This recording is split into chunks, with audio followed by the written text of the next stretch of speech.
السلام عليكم ورحمة الله وبركاته من صفحة رانيا كيتشن. زي ما اتفقنا نعمل وصفات وفكرات لرمضان.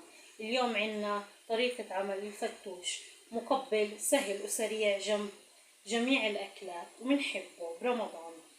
منا للفتوش بقدونس وبخيار بندورة، منا خبز. هسه بدي افرجيكم كيف بدنا نكلي الخبز. انا هون عامل الخبز دوائر لاني بدي اقدم الفتوش فيه. منا للزينة رمان، ومنا للدريسنج تبع الفتوش زيت زيتون، ليمون ونعنع وسماق. خلينا نشوف طريقة عمل الفتوش. هسا بدنا نفرم اول اشي الخيار.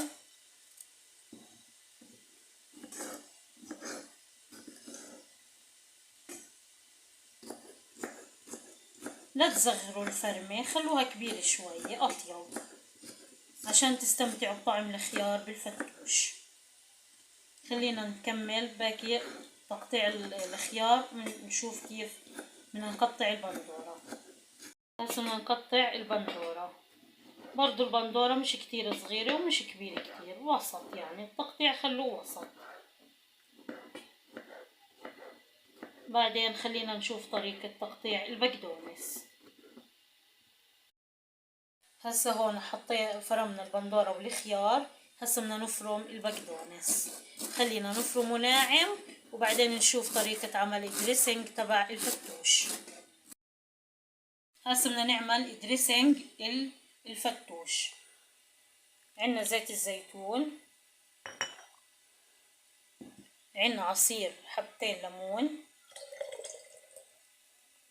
عنا سماق، نحط معلقتين صغار، نعنع يابس معلقتين صغار برضو.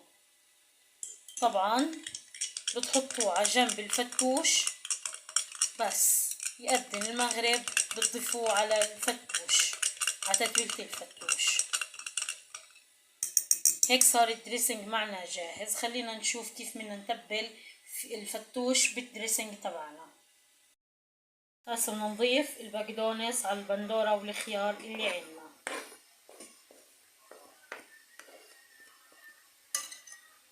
طبعا هسه بدنا نحط كمان ملح على الدريسنج. انا نسيت احط الملح، او اذا ما بتحبوا تحطوا على الدريسنج الملح بتحطوه على الخضار مباشرة.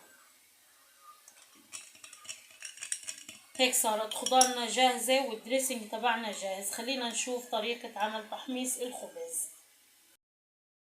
هسه عنا هون بكسرولة بدنا نحط الخبزة للفتوش. خلينا بنضغط عليه هيك بالمغرفة عشان تعطينا شكل صحن عشان ما نقدم فيه الفتوش. بتضلكم ضغطين كتير منيح عشان بس تتحمر الخبزة بتعطي شكل صحن.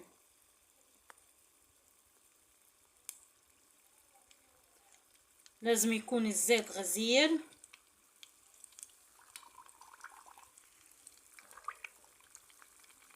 وسخن كتير. طلعوا كيف.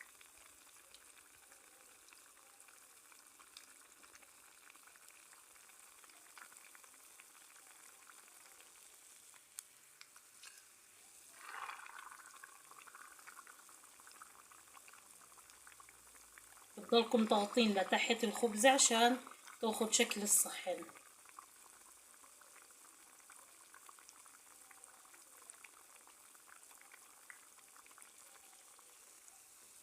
شايفين كيف هي هيك اخذت شكل الصحن.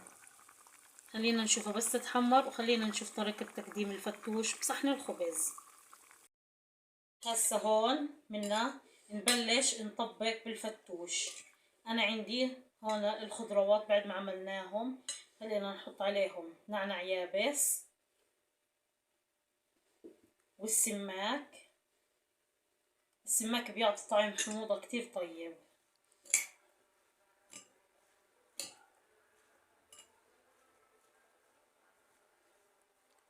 هيك صار جاهز معنا. بنضيف شوية من الدريسنج تبعنا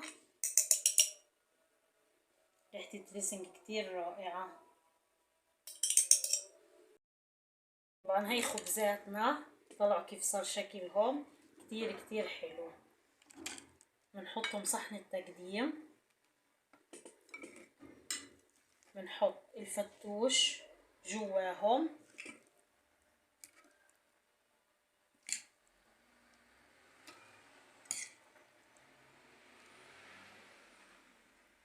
والرمان بنحط شوي على الوجه،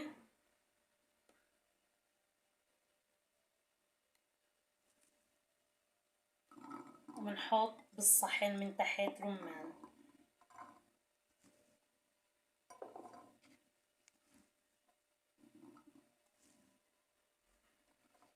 والدريسنج بتقدم جنب صحون الفتوش عشان يحط كل واحد على صحنه قبل الأذان بشوية.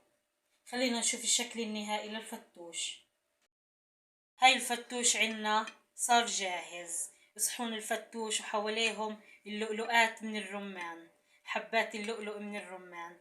وهي الدريسنج بتضيفوا هيك لكل صحن لكل شخص. وصفة كتير كتير طيبة، بتمنى تعجبكم، بتمنى تجربوها. وصفات لرمضان، مقبلات لرمضان، ان شاء الله بتعجبكم الوصفة. لا تنسوا تشتركوا بقناة رانيا كيتشن وتفعلوا زر الجرس وتكبسوا لايك. الف صحة وهنا.